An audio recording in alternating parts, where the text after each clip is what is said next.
राधे राधे दोस्तों। आप लोगों को क्या पता है, महाभारत में ऐसे ऐसे योद्धा थे जो पल भर में चाहें तो पूरी धरती, पूरी सृष्टि का नाश कर सकते थे। द्वापर युग के बाद सीधा कलयुग स्टार्ट हुआ है जिसमें हम लोग रहते हैं।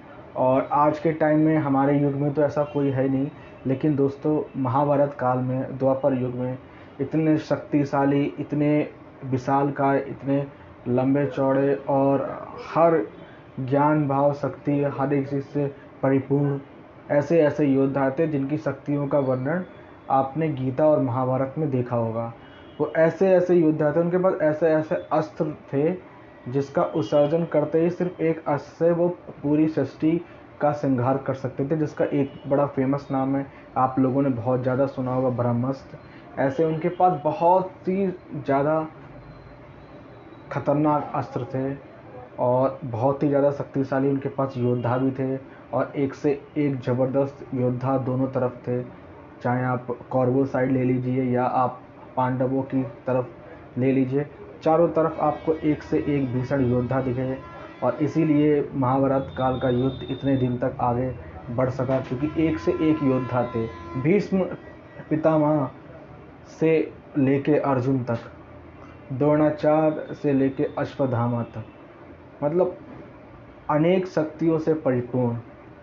और आज हमारे कलयुग में सिर्फ पैसा है, और पैसा ही सिर्फ योद्धा है। पैसा है तो वो किसी को भी हरा सकता है, मार सकता है, मरवा सकता है, कुटवा सकता है, जो भी चाहे वो सब कुछ कर सकता है।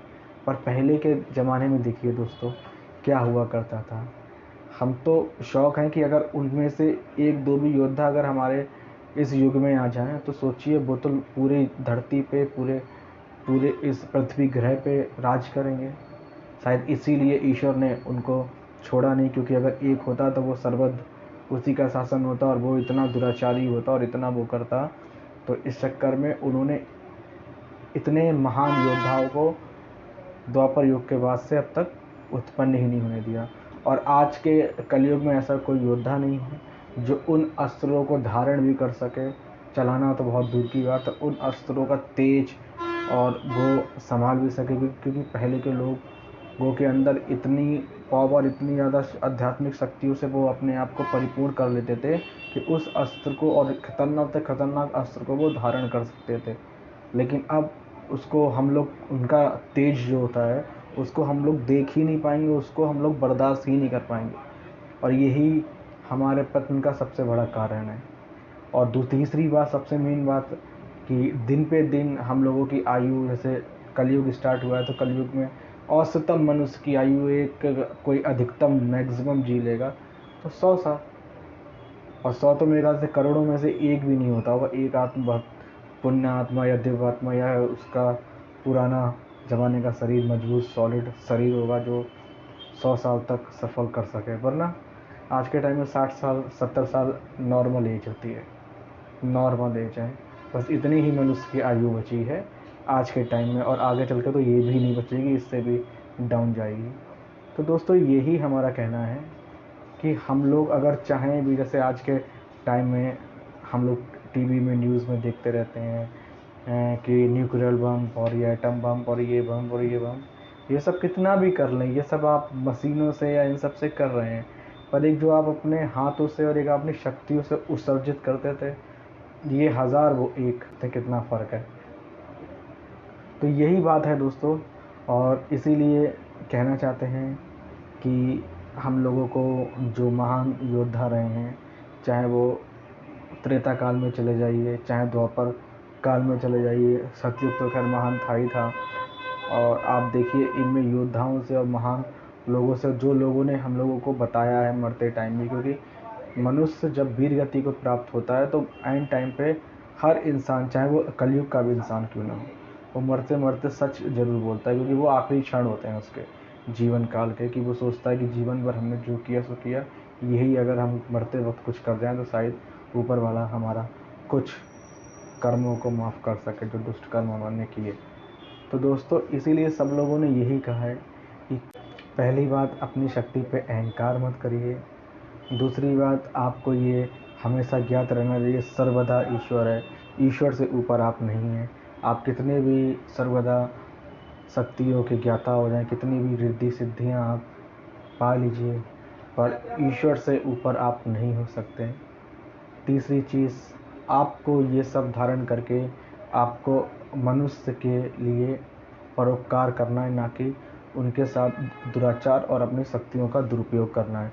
आपको इन शक्तियों को अच्छे कार्यों में, मनुष्य के परोपकार में, समाज के कल्याण में, मनुष्य जाति के आगे विकसित होने में आपको करना है। यही चीज़ रावण ने भी कही थी कि अगर रावण के पास इतनी शक्तियाँ थी, अगर वो उसका सही यूज़ मनुष्य जाति के लिए करता तो आज उसकी शायद हर घर में मूर्ति होती और हर घर में उसकी पूजा हो रही होती। तो दोस्तों, आपके पास अगर कोई ज्ञान या चीज़ है तो उसको सही ढंग से यूज़ करना भी आपको आना चाहिए, क्योंकि अगर आप उसका दुरुपयोग करेंगे और विपरीत दिशा में करेंगे तो उसका दुष्ट परिणाम भी आपके सामने होगा। और यही हमें त्रेता काल में और महाभारत काल में, द्वापर युग में दिखाया गया है। कितने विशालकाली योद्धा थे, पर उन्होंने अपनी शक्तियों का गलत यूज़ किया, उन्होंने अपनी शक्तियों का दुरुपयोग करना चाहा, तो इसीलिए उनका अंत ऐसा हुआ। वरना नहीं तो आज भी वो कितने, क्या पता आज भी वो जीवित होते, या क्या पता आज भी वो ऐसे ऐसे समाज जाति के लिए काम करके जाते कि हम लोग आज जो डेवलप नहीं है फिर और भी ज़्यादा डेवलप हो चुके होते। तो यही कहना चाहिए दोस्तों कि पहली बात तो अहंकार, और अहंकार का सबसे बड़ा दुश्मन मैं तो कभी अपने अंदर मत आने दीजिए कि सर्वदा मैं हूँ, मैं ही ये कर सकता हूँ, मैं ही हूँ, मैं ही हूँ। ये चीज़ तो नहीं होनी चाहिए। दूसरी चीज़, हमेशा संयम भाव, निर्मलता और कोमलता आपके पास होनी चाहिए। चाहे कितनी भी आप ऊंचाई तक पहुंच जाएं, चाहे कितनी भी ज़्यादा आप सफलता जीवन में हासिल कर लें, आपके शीतलता और आपकी सहजता ही आपके गुणों को प्रदर्शित करती है। एग्ज़ाम्पल के लिए सबसे बड़ा उदाहरण और उससे बड़ा जीवन में उदाहरण नहीं हो सकता हनुमान जी। हनुमान जी के पास क्या अर्थ शक्ति बल था, लेकिन उसके बाद भी उनकी कोमलता, उनकी निर्मलता एक बच्चे के मापे है, तो उनको तनिक भी, तो ये एक गुणों को दर्शाता है कि शक्ति होने के बाद भी तनिक सा भी अहंकार नहीं, घमंड नहीं है। तो इसीलिए आज उनकी पूजा होती है और इसीलिए वो आज इस युग में भी जीवित हैं और इसीलिए उन्हें अमरता का वरदान प्राप्त है।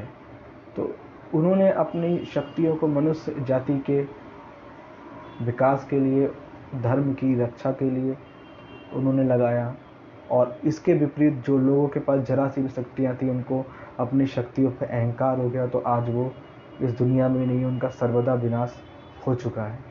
तो यही कहना है, दोनों उदाहरण आप लोगों के सामने हैं, एक अच्छाई के हनुमान जी और एक बुराई के तो हज़ारों उदाहरण है, रावण, कंस, किसी को भी ले लीजिए।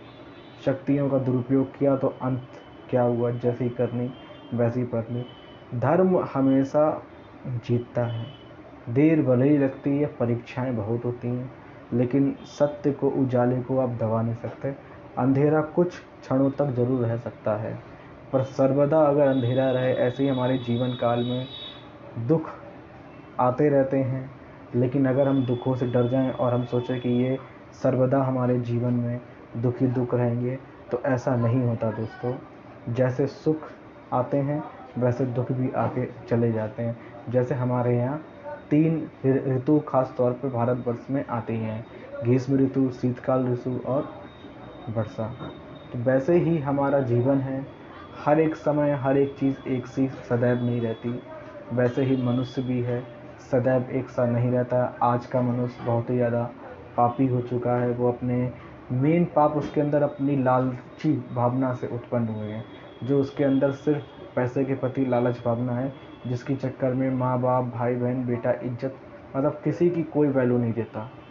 दोस्तों, बस आपसे यही कहना चाहूँगा कि अभी भी वक्त है, हम लोग वैसे भी इस युग में हैं, हमारे ऊपर वैसे भी कलयुग का असर हो चुका है। अगर हम अपने आचरण को थोड़ा बहुत सही कर सकें और भगवान की स्तुति में ला सकें, तो शायद ऊपर वाले हमारे पापों को माफ़ करे और सद्बुद्धि दे। जय हिंद, जय भारत, वंदे मातरम। मिलते हैं आपसे अगले वीडियो में।